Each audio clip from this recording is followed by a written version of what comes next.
Você está prestes a entrar no mundo das sombras, onde um único erro significa a morte. Esse é God Level Assassin. I'm the Shadow. Prepare-se para mergulhar em uma leitura sombria e eletrizante. Inscreva-se no seu mangá e venha comigo nessa jornada. Wang Meng se levantou e chamou todos para se reunirem, pois algo sério havia acontecido. Alguém perguntou sobre seu relatório. Ele explicou que havia formado um grupo com sua equipe e que cada membro possuía uma profissão oculta, o que lhes dava uma grande vantagem no jogo. Ainda assim, eles quase foram exterminados por um único monstro. Só foram salvos no último momento por um jogador desconhecido. Wang Meng confirmou que seu relato era verdadeiro. Em seguida, descreveu o incrível progresso de Shadow. Quando Shadow os ajudou, estava no nível 3. Mas quando Wang Meng e sua equipe alcançaram esse nível, Shadow já havia subido para o nível 5, um salto de 2 níveis. Essa notícia deixou os oficiais de alta patente preocupados. Um deles fez a pergunta óbvia. Isso significava que Shadow agora era o jogador mais forte do mundo? Como ele conseguiu subir de nível tão rápido? As especulações começaram, e Wang Meng sugeriu que talvez Shadow tivesse derrotado um chefe de alto nível ou feito algo igualmente impressionante. Outro oficial, curioso com os detalhes, percebeu uma inconsistência. Segundo Wang Meng, Shadow já estava no nível 3 quando o salvou. Se isso era verdade, por que ele não havia deslogado como os demais?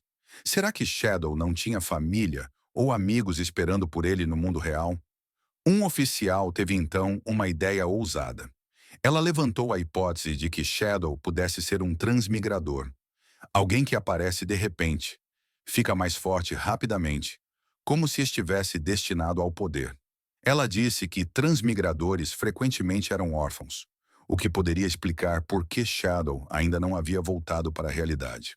Suas palavras deixaram a sala em silêncio, e percebendo o peso do que havia dito, ela corou de vergonha.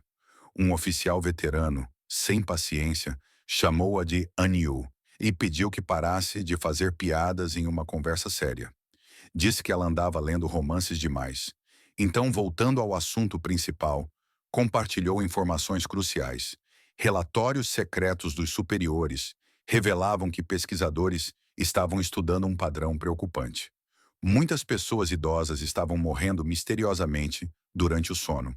Quando os dados foram comparados com os registros de jogadores que haviam retornado do jogo esquecido dos deuses, algo alarmante foi descoberto. Aqueles que morriam no sono também haviam morrido várias vezes dentro do jogo. Isso revelava uma verdade assustadora. Se a expectativa de vida de um jogador chegasse a 0 no jogo, ele não morria apenas lá, mas também na vida real. Um oficial expressou sua preocupação, dizendo que o jogo Esquecido dos Deuses era uma anomalia, algo muito além da compreensão humana.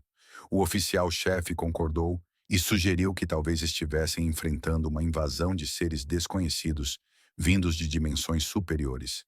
A sala ficou em silêncio diante desse pensamento pesado. Sem demora, o chefe mudou para questões urgentes. Ele informou que os superiores, provavelmente o governo, haviam emitido uma ordem de emergência. Todos os oficiais deveriam formar equipes de vanguarda com base em suas localizações, entrar no jogo esquecido dos deuses e coletar o máximo de informações possível. Aquilo já não era mais apenas um problema policial. O governo estava criando uma força especial para lidar com a crise. Ele destacou a escala global da situação. Todas as nações estavam correndo para explorar e compreender aquela nova realidade. E ficar para trás significaria perder influência internacional. Por segurança nacional, precisavam obter informações a qualquer custo. O chefe então anunciou sua decisão. Anyu seria o capitão da equipe 1. Ela aceitou o papel sem hesitar. Wang Meng foi nomeado vice-capitão e recebeu o poder de escolher seus companheiros de equipe. Ele assentiu, entendendo a importância da missão. Em seguida, o chefe voltou sua atenção para Shadow, o misterioso jogador que Wang Meng havia encontrado. Com base no relato, Shadow não parecia ter más intenções. Por isso, o chefe ordenou que Enyu e Wang Meng tentassem fazer amizade com ele. O objetivo era descobrir quem realmente era Shadow e trabalhar em conjunto com ele. O chefe explicou por que escolheu NU. Seu profundo conhecimento sobre jogos e histórias a tornava a melhor opção para lidar com alguém como Shadow, cujas habilidades e ações pareciam saídas de lendas. Ele esperava que Enyu e Wang Meng conseguissem torná-lo um aliado, alguém que pudesse representá-los dentro do jogo. Caso tivessem sucesso, obteriam informações vitais que lhes dariam vantagem estratégica. Os outros oficiais receberam a missão de manter a ordem pública e evitar pânico em massa. Com isso, a reunião terminou. Enquanto o sol se punha e lançava um brilho dourado sobre a cidade, os oficiais se preparavam para os desafios que viriam. No dia seguinte, a cena mudou para uma escola, onde a irmã mais nova do protagonista estava sentada em sua carteira, perdida em pensamentos. Ao redor, os estudantes conversavam animadamente sobre as últimas notícias. Um pequeno grupo discutia uma descoberta surpreendente. Zhang Wei, o aluno cujo corpo havia começado a desaparecer, alcançou o nível 3 no jogo e conseguiu deslogar em segurança. Uma das garotas contou que Zhang Wei revelou algo importante. Se várias pessoas da mesma região adormecessem ao mesmo tempo, todas iriam parar na mesma vila inicial dentro do jogo. A notícia causou tanto empolgação quanto preocupação entre os alunos. Outra garota, assustada, disse que isso não funcionaria. Sentia que precisava levar seus pais para dentro do jogo, mas eles não tinham nenhuma experiência, e ela temia que algo ruim acontecesse. Outro estudante discordou, dizendo que não deveriam apressar as coisas envolvendo seus pais. Primeiro deveriam ficar mais fortes, para então poder protegê-los. Enquanto isso, a irmã mais nova do protagonista olhava para o celular, pensativa. Uma frustração crescia dentro dela. Por que seu irmão ainda não havia entrado em contato? Com algo tão grande como o jogo esquecido dos deuses acontecendo, ela esperava ao menos uma mensagem dele. Mas não houve nada. Ele não a procurou, nem sequer pediu desculpas por tê-la atingido mais cedo. Aquilo não era normal para ele. No passado, sempre que discutiam, ou ela o irritava, ele encontrava uma forma de fazer as pazes. Mas naquele dia, havia apenas silêncio. Nenhuma desculpa, nenhum esforço para consertar as coisas. Nem mesmo os pais haviam levantado a mão contra ela. Mas seu irmão sim. Ainda chateada, tentou se justificar. Tudo o que havia feito foi faltar à aula para assistir ao show de Song Fei. Seria aquilo realmente tão grave? Ela fez bico e decidiu que, a menos que o irmão ligasse e pedisse desculpas pelo menos 1000 vezes, nunca o perdoaria. Sua irritação logo deu lugar à empolgação ao começar a falar sobre Song Fei. Pensando bem, estava feliz por ter ido ao show dele no dia anterior. Depois que o jogo esquecido dos deuses dominasse tudo, talvez não tivesse muitas oportunidades de assistir a novos concertos. Seu olhar ficou sonhador ao se lembrar da noite passada, imaginando o quanto esteve perto dele no palco. Então teve uma realização. Se todos entrariam no mundo do jogo ao dormir, isso significava que Song Fei também iria. Seu rosto corou ao imaginar a possibilidade de encontrá-lo no jogo. Será que aquela seria sua chance? O destino finalmente os unindo? Seu coração acelerou só de pensar. Ao se preparar para dormir, lembrou-se de algo.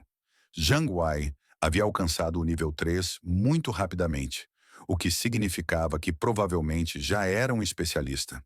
Se quisesse se sair bem no jogo, precisaria de alguns conselhos.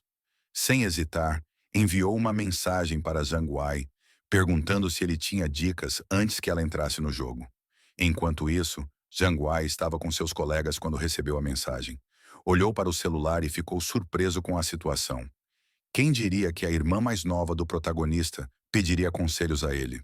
Viu aquilo como uma grande oportunidade. Zhang Wei respondeu rapidamente, dizendo que ela havia perguntado à pessoa certa. Revelou um segredo importante. No início, ela deveria colocar todos os pontos de atributo em agilidade. Caso contrário, não seria rápida o suficiente para escapar dos monstros e morreria repetidamente. Ela perguntou se isso também valia para a classe de mago. Zhang Wei garantiu que sim, explicando que a agilidade também aumenta a velocidade de conjuração. Ainda em dúvida, ela perguntou o que faria se não conseguisse vencer mesmo assim. Com confiança, Zhang Wei disse para não se preocupar. Assim que alguém em sua vila alcançasse o nível 5, o círculo de teletransporte da vila seria ativado, conectando todas as vilas iniciais. Quando isso acontecesse, ela poderia simplesmente se juntar a um grupo aleatório para subir de nível mais rápido e ele iria procurá-la. Ao ouvir isso, ela ficou feliz. Deitada na cama, sorriu consigo mesma, pensando como pessoas como Jiang Wei eram úteis. Rapidamente, havia encontrado alguém para ajudá-la. Antes de adormecer, outra ideia surgiu. Isso era ótimo. Ela entraria no jogo antes do irmão, subiria de nível rapidamente e ficaria forte. Quando ele finalmente entrasse, faria questão de deixá-lo se virar sozinho, sem ajuda. Animada com o plano, adormeceu sorrindo, ansiosa pela aventura que a aguardava. A cena voltou para dentro do jogo, onde o protagonista estava diante do saque deixado por um chefe derrotado. Entre os tesouros, um orbe brilhante chamou sua atenção. Ao pegá-lo, uma notificação do sistema apareceu. Ele havia obtido o Anel Amaldiçoado, um item de classe ouro. O sistema detalhou seus atributos. O anel podia ser usado por qualquer jogador e concedia mais 8 pontos a todos os atributos. Também aumentava em 26 pontos a resistência contra o elemento sombrio e tornava ataques em pontos fracos 1,5 vezes mais fortes. No entanto, era necessário estar no nível 4 para equipá-lo. O protagonista percebeu que o bônus total equivalia a subir 3 níveis de uma só vez. Além disso, a resistência às trevas seria útil contra muitos inimigos, e o aumento nos ataques críticos era um bônus valioso. Sabendo disso, reconheceu o Anel Amaldiçoado como um item essencial para sua jornada. Antes que pudesse refletir mais sobre o item, outra notificação surgiu. Ele havia aprendido uma nova habilidade chamada Corte Sombrio Instantâneo, de classe prata, voltada para assassinos. O sistema explicou. Ao usá-la, múltiplos cortes eram lançados em uma direção, alcançando até 15 metros. Além disso, concedia invencibilidade temporária por 5 segundos, atingindo todos os inimigos em um caminho de 2,1 metros de largura, 3 vezes. Cada golpe causava 100 de dano e era considerado um ataque pelas costas, embora não atingisse pontos fracos. O tempo de recarga era de 12 segundos. O protagonista entendeu que era uma habilidade poderosa, com amplo alcance e ainda fornecia invencibilidade. Aprendeu-a imediatamente. Com pontos de evolução restantes, decidiu aprimorar sua habilidade-chave, Mão Gananciosa. O sistema consumiu 8 pontos e elevou a habilidade do nível Jade para Diamante. Os efeitos aumentaram drasticamente. A chance de obter saque extra passou de 160% para 220%. E a chance desse saque ser de nível superior subiu de 20% para 40%. Refletindo, percebeu que, com essa melhoria, passaria a conseguir 2 itens por inimigo, tornando cada batalha 3 vezes mais lucrativa. Para não desperdiçar os pontos restantes, investiu 3 deles em corte sombrio instantâneo. A habilidade evoluiu rapidamente, de prata para ouro e então para platina. O alcance aumentou de 15 para 21 metros e a largura do ataque passou a 3,1 metros. A invencibilidade agora durava 7 segundos e o número de cortes subiu de 3 para 5. O tempo de recarga caiu de 12 para pouco mais de 10 segundos. Cada ataque passou a causar 200 de dano, o dobro de antes, e todos eram contados como golpes pelas costas. Ciente de quão útil se tornara, o protagonista percebeu que agora poderia eliminar inimigos com muito mais eficiência. Ao verificar o restante do saque, viu que a maioria dos itens não era relevante, mas um se destacou. Um livro de habilidade de guerreiro de classe prata, chamado Rugido de Batalha. Ele sabia que poderia vendê-lo para obter mais tempo de vida comercializável. Assim que terminou de revisar os itens, percebeu algo se movendo. Ao se virar, viu 3 enormes criaturas se aproximando, rastejantes de membros de nível 4, monstros feios e perigosos. Em vez de se assustar, viu aquilo como a chance perfeita para testar sua nova habilidade. Ativou o corte sombrio instantâneo. Num piscar de olhos, transformou-se em um borrão, lançando cortes velozes que dilaceraram as criaturas antes mesmo que pudessem reagir. Quando a poeira baixou, uma notificação confirmou a vitória. Ele havia ganho 80 pontos de experiência e mais 5 dias de vida comercializável. Em meio aos restos da batalha, uma aura sombria e intimidadora o envolvia. Ele pensou friamente em seu novo poder, percebendo que sua capacidade de enfrentar inimigos havia aumentado drasticamente. Imaginou estratégias. Se combinasse dardo venenoso com corte sombrio instantâneo, poderia vencer lutas antes mesmo de começarem. Verificando seu tempo de vida comercializável, notou que tinha 618 dias, mas que precisaria de pelo menos 900 dias, cerca de 2 anos e meio, para trazer suas habilidades e equipamentos para o mundo real. Com esse objetivo em mente, traçou seus próximos passos. Vender todos os itens valiosos do inventário e alcançar o nível 10 o mais rápido possível. Só então poderia finalmente conectar os mundos real e virtual. Se você curtiu essa imersão nas sombras, já deixa o like e se inscreve aqui no seu mangá. A história está só começando e os próximos capítulos vão te surpreender ainda mais. Te vejo no próximo episódio semana que vem.